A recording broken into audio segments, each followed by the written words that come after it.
ऐसा रहेगा फिर हमारा ना। So now we are going to discuss about rational numbers and their decimal expansions. अब आपके एग्जाम में क्या होगा, आपको कोई एक या दो रेशनल नंबर गिवन होंगे और आपको क्या फाइंड आउट करना होगा, उनका डेसिमल एक्सपांशन फाइंड आउट करना होगा, राइट। सो क्वेश्चन कुछ आपका इस तरह से आएगा, फाइंड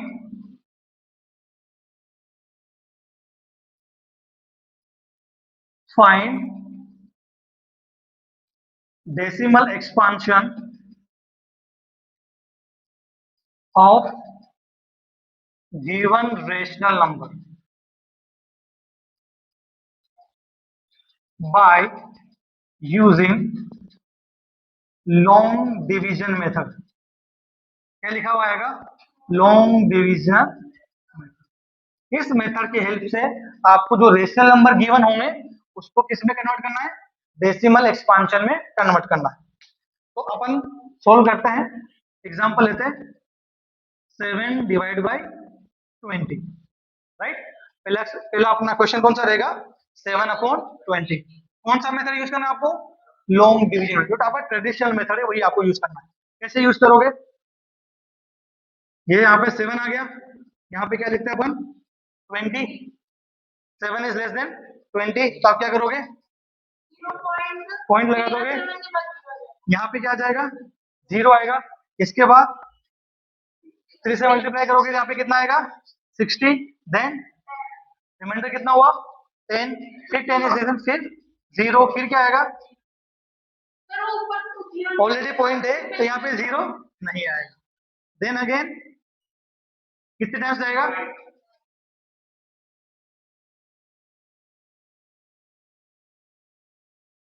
क्लियर। एक और एग्जांपल ले रहा हूं, 1/, या इसको एग्जांपल ले लो 10/3। सेम मेथड यूज करो, 10 divide by 3, 3 is 9, remainder is 1, then point decimal 0, 3 then again remainder 1। ये चलता रहेगा, कहां तक चलता रहेगा, अप टू इनफाइनाइट। तो यहाँ पे आप क्या लिखोगे, 10/3 is equal to 3/333 up to infinite, और इसको अपन क्या लिख सकते हैं सिंपलीफाई फॉर्म में। तो यहाँ पे ये किस तरह का डेसिमल है आपका, टर्मिनेटिंग डेसिमल। और यहां पे ये किस टाइप का डेसिमल है, non terminating but repeating. Is it clear to everyone, चलो ठीक है। अब यहां पे आपको कैसे पता लगाओगे कि कौन सा टर्मिनेट होगा और कौन सा नॉन टर्मिनेट बट रिपीटिंग होगा। तो एक चीज आपने गौर करी होगी कि इस वाले केस में जो रिमाइंडर है वो क्या है 0, और यहाँ पे रिमाइंडर 0 नहीं है। तो ये आपके लिए ट्रिक हो गया। क्या ट्रिक हो गया, if remainder will become 0, it means ये कौन सा डेसिमल होगा, terminating decimals. If remainder is not equal to 0, then it will be non-terminating but repeating decimal, right? Clear हो गया। चलो अब मैं आपको एक और एग्जांपल देता हूं, वो भी आप सोल्व करोगे, देन अपन उस पर भी डिस्कस करेंगे। ये दोनों एग्जांपल यही के रहने दो, क्योंकि मैं उस एग्जांपल को इस एग्जांपल से लिंक करके एक और ट्रिक आपके लिए निकालूंगा। अभी एक ट्रिक क्या मिली आपको, अगर आपका रिमाइंडर 0 है तो it will be terminating decimal, and if remainder is other than 0 then it will be non terminating but repeating decimal. Clear हो गया। अब आप एग्जांपल लिखो और उसको अभी कभी सोल्व करो यहीं पे क्लास पे। Example number 3, 7/30 and fourth one is 1/7। अभी करना है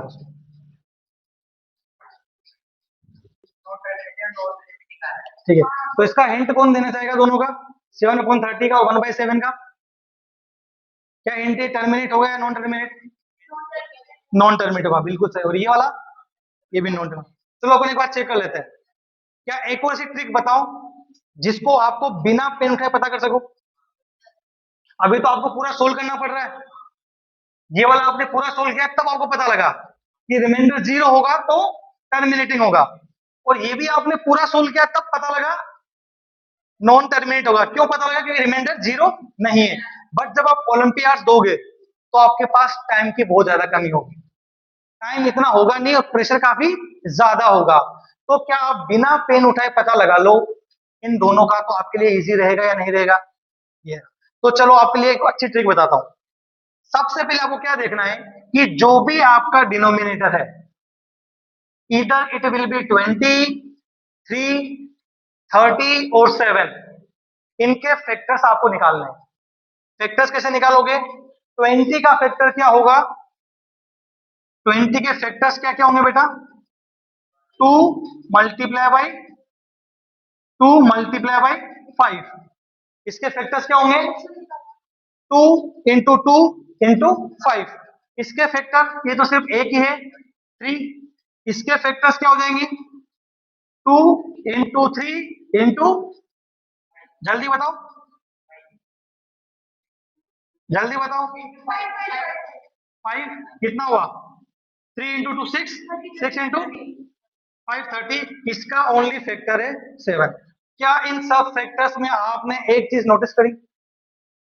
कौन सा आपका डेसिमल टर्मिनेटिंग है जहां पे 2 एंड 5 आ रहा है? यहां पे 2 एंड 5 आ रहा है? नहीं आ रहा। यहां पे 2 एंड 5 आ रहा है, बट 2 एंड 5 के अलावा और क्या आ रहा है? 3 आ रहा है। यहां पे 2 एंड 5 है नहीं। तो यहां से आपके लिए एक ट्रिक समराइज करता हूं मैं आपको। फाइनल ट्रिक, फाइनल ट्रिक क्या होगी आपकी? या तो आपके फैक्टर्स में ओनली 2 हो, या ओनली 5 हो, या दोनों हो। अगर ये केस आपको दिख रहा है फैक्टर्स में, तो हमेशा कैसा होगा? टर्मिनेटिंग होगा। Other than this, other than this it will always be non terminating repeating. Clear हो गया? तो आपको सिंपल सा ये चेक करना है, या तो फैक्टर में सिर्फ 2 होना चाहिए, या 5 होना चाहिए, या दोनों का कॉम्बिनेशन होना चाहिए। तब आपका हमेशा क्या होगा? टर्मिनेटिंग होगा। और उस केस के अंदर आपका रिमाइंडर भी क्या होगा? 0 होगा।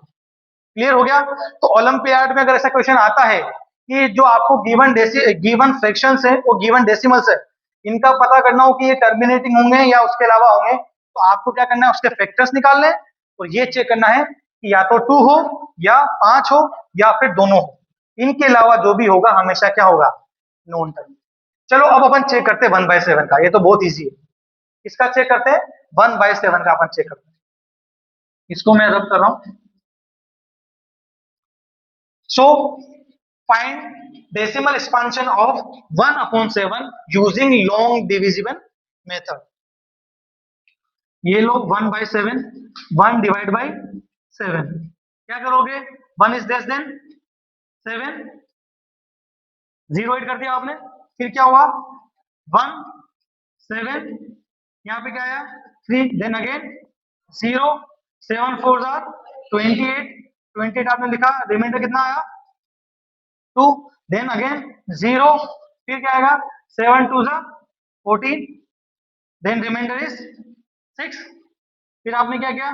0 8 किया, देन अगेन 7 5 जार 7 8 जार 56। बिल्कुल सही, ये हो गया 56। Then again remainder is 4।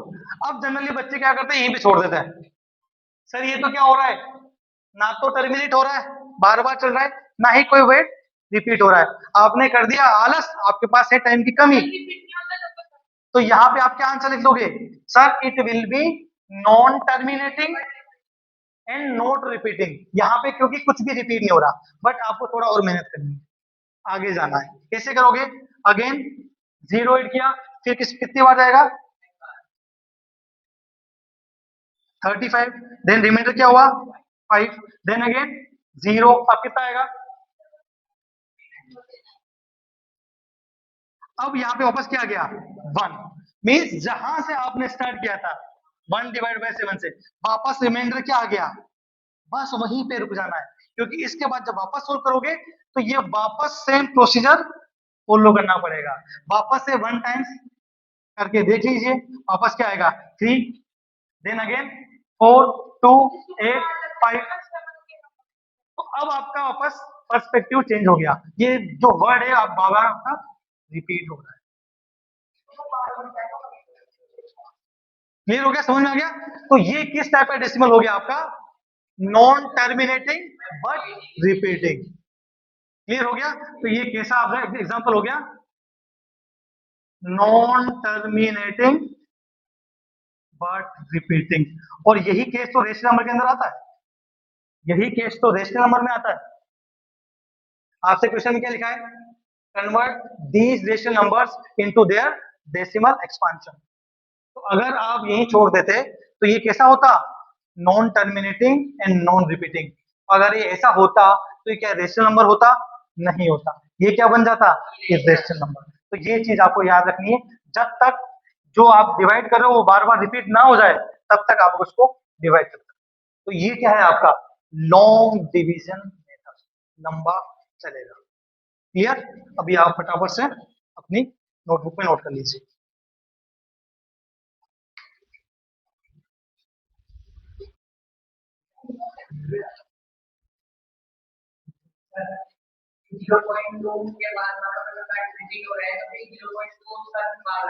हाँ बिल्कुल, अगर 0.222 चलता हुआ आ रहा है up to infinite, then you can write 0.2 bar. हाँ, then you can write 0.23 bar. जो भी नंबर रिपीट होगा उसके ऊपर बार लिखोगे। हाँ, यहाँ पे 2 3 2 3 2 3 चल रहा है क्या, आपको चेक करना पड़ेगा। पहले थोड़ा सा इसको आगे तक चेक करो, आगे तक कैलकुलेट करो, then and then only you can decide.